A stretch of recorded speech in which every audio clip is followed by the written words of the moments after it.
আজ করবো টমেটোর মিষ্টি চাটনি। এখানে টমেটো কেটে নিয়েছি। এখানে আমরা নিয়েছি খেজুর, কিশমিশ আর কাজু বাদাম। এখানে আমরা গুড় নিয়ে নিয়েছি। ফোড়নে দিয়ে দেবো পাঁচফোড়ন আর 2টো শুকনো লঙ্কা। ভালো করে ভেজে নেবো লাল লাল করে। আমাদের পাঁচফোড়ন আর শুকনো লঙ্কাটা ভালো করে ভাজা হয়ে গেছে। এখন কেটে রাখা টমেটোটা দিয়ে দেবো। দিয়ে দেবো পরিমাণ মতো লবণ।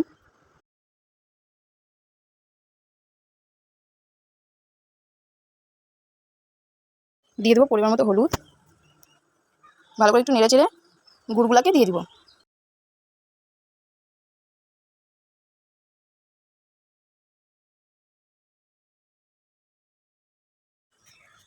গুড়গুলা দিয়ে ভালো করে নেড়ে চেড়ে ঢাকা দিয়ে দেবো। এখন ঢাকা দিয়ে দেবো। আমাদের টমেটোটা ভালো সিদ্ধ হয়ে গেছে।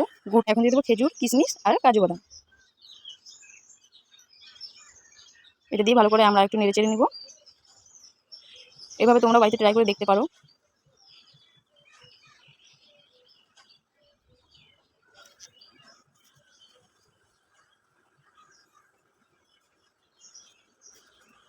আমাদের চাটনিটা প্রায় হয়ে এসেছে।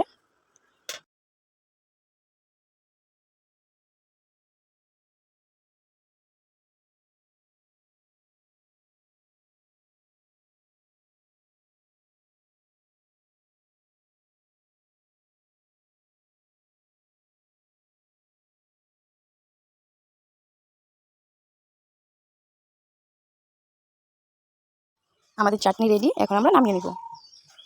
কেমন হয়েছে সবাই বলবে প্লিজ।